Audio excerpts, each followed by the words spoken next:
es totalmente diferente cuando tiene independencia que cuando tiene la presión del poder político y la presión mediática, sobre todo. Pero un verdadero juego honesto va a ser el mismo, independientemente de las condiciones. Estamos investigando una red de espionaje político-judicial de magnitudes. Lo que estamos viendo puede perjudicar las relaciones con los Estados Unidos, con Venezuela, con Israel y con la República del Uruguay. These abuses of due process can be considered as political persecution and as an alarming example of lawfare. This is a lawfare, the use of justice to persecute individuals in the name of a political program. He venido a denunciar el derrumbe del Estado de Derecho en mi país.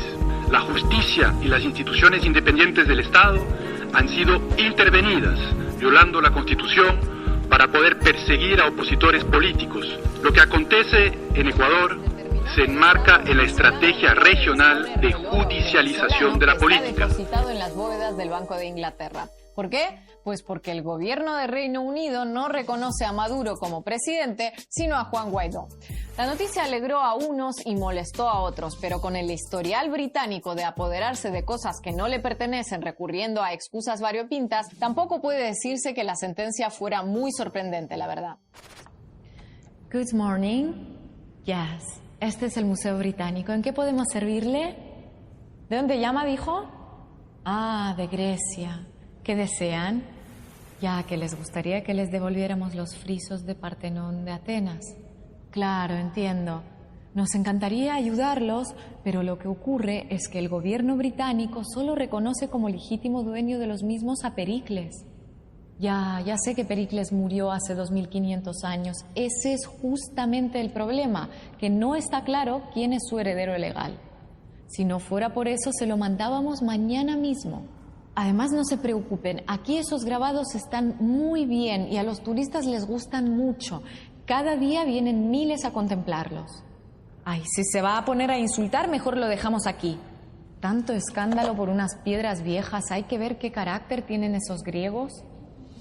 El gobierno venezolano, que fue quien llevó el caso a tribunales, calificó de absurda la decisión del juez y anunció que recurrirá a una sentencia que parece ser mucho más reflejo de una decisión política que judicial. Según el dictamen, el presidente legítimo de Venezuela es inequívocamente Juan Guaidó, pero a pesar de lo supuestamente inequívoco del asunto, quien está acreditada como embajadora venezolana por la jefatura del Estado británico, que no lo olvidemos, no la ostenta Boris Johnson, sino la reina de Inglaterra, es la designada por Maduro.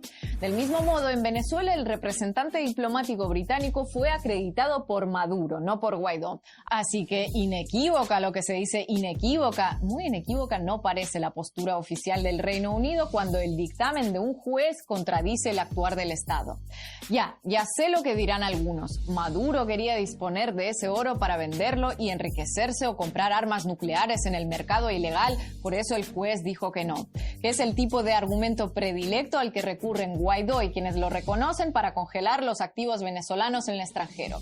Pero precisamente para evitar que ese supuesto uso inapropiado de los recursos fuera la excusa, la propuesta del gobierno venezolano fue que sería la ONU quien recibiría el dinero de la venta de ese oro, adquiriría los implementos necesarios para atender la pandemia y los haría llegar a Venezuela. Pero ni por esas.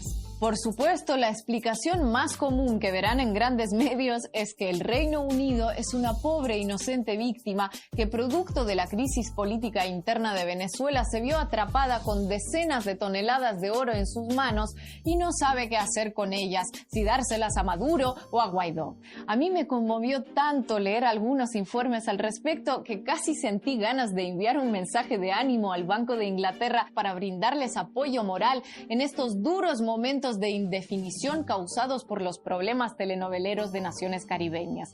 Pobres almas cándidas.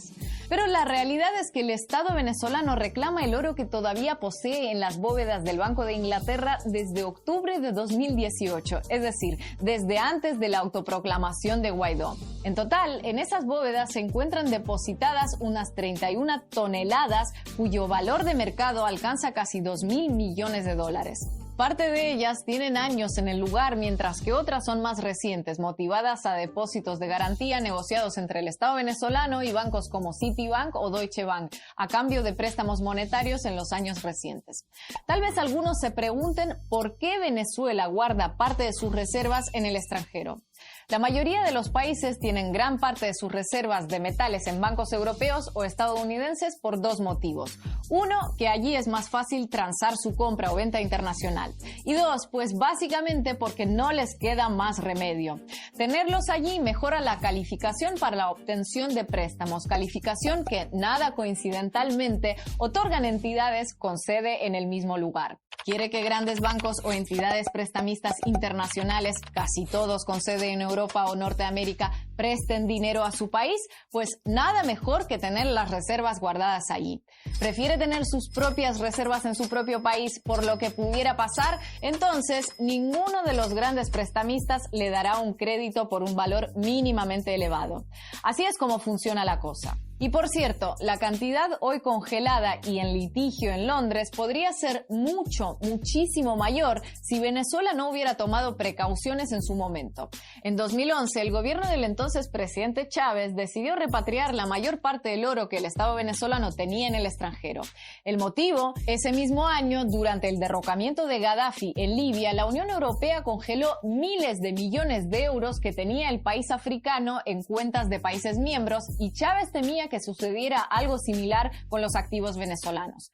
Casi 10 años después, buena parte de esos fondos libios siguen congelados, pero han generado intereses y dividendos por más de 3.000 millones de euros con destino desconocido, según una investigación de una televisora pública belga. En 2018, unos 10.000 millones de euros sencillamente se esfumaron. Menos mal que los bancos de Europa Occidental son los más seguros. Bonjour. Oui, este es Le Banque Européen de la Kleptocratie. ¿En qué podemos ayudarlo? Ah, que llaman de Libia. ¿Cómo está todo por allá? Mucho calor y mucha guerra. Vaya.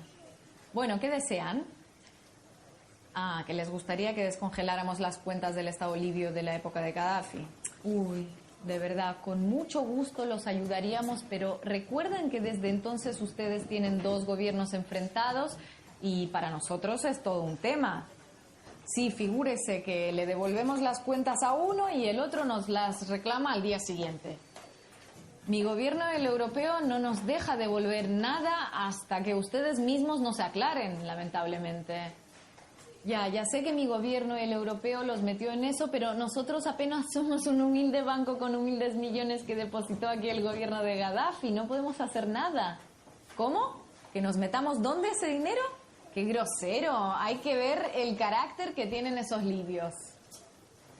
Y aunque Guaidó y sus partidarios celebraron la sentencia como una gran victoria, lo cierto es que no eran parte del litigio y el dictamen no dice que el Banco de Inglaterra entregará esos recursos al líder opositor. De modo que más se parece a celebrar como gran victoria un tropiezo ajeno.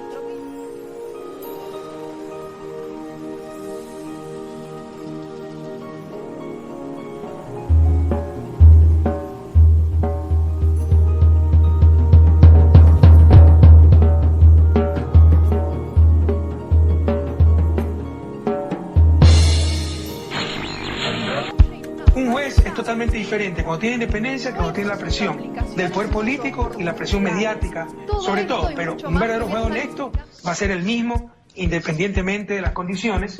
Estábamos investigando una red de espionaje político judicial de magnitudes. Lo que estamos viendo puede perjudicar las relaciones con los Estados Unidos, con Venezuela, con Israel y con la República del Uruguay.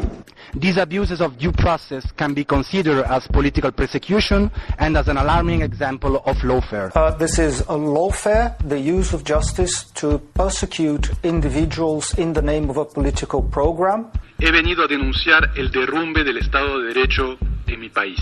La justicia y las instituciones independientes del Estado han sido intervenidas, violando la Constitución, para poder perseguir a opositores políticos. Lo que acontece en Ecuador se enmarca en la estrategia regional de judicialización de la política, el lawfare que estamos presenciando en varios países de América Latina. Es el propio Estado de Derecho el que está en peligro. Inversión de la carga de la prueba, vulneración del principio de inocencia, condena sin juicio previo, abuso y distorsión de la prisión preventiva y violación sistemática del debido proceso son las herramientas de persecución que utiliza la justicia. Con este lawfare, cuidado con la instrumentalización de la justicia, una utilización indebida del derecho, porque no se puede justificar lo injustificable, lawfare, que ya comienza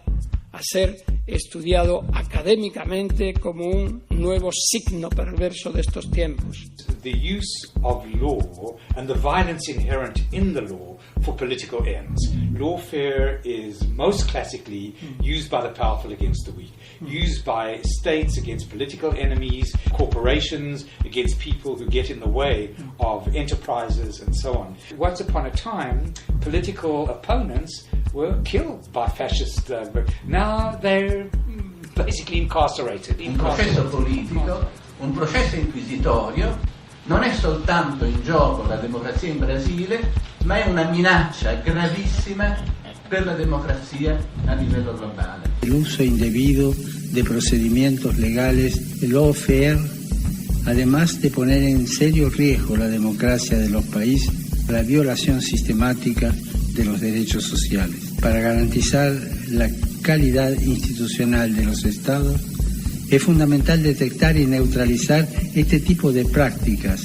que resultan de la impropia actividad judicial en combinación con operaciones multimediáticas paralelas. The rule of law is applied selectively. The matter here is not corruption itself. It is a way of really preventing Lula from being in the political scenery of the country rather than the problem of corruption itself. Ecuador y Estados Unidos coincidimos en la importancia de implementar una estrecha cooperación. Agradezco el reconocimiento de su gobierno por el esfuerzo que hemos hecho en luchar contra la corrupción y Estados Unidos estrecha cooperación. США про доктрину Монро оскорбляют всю Латинскую Америку. This was the Monroe Doctrine. This is our backyard. The Western Hemisphere is our backyard. Venezuela is our backyard. Our backyard. Lawfare. Backyard. Our backyard. 拉美不是某一个国家的专属，也不是某一个国家的后院。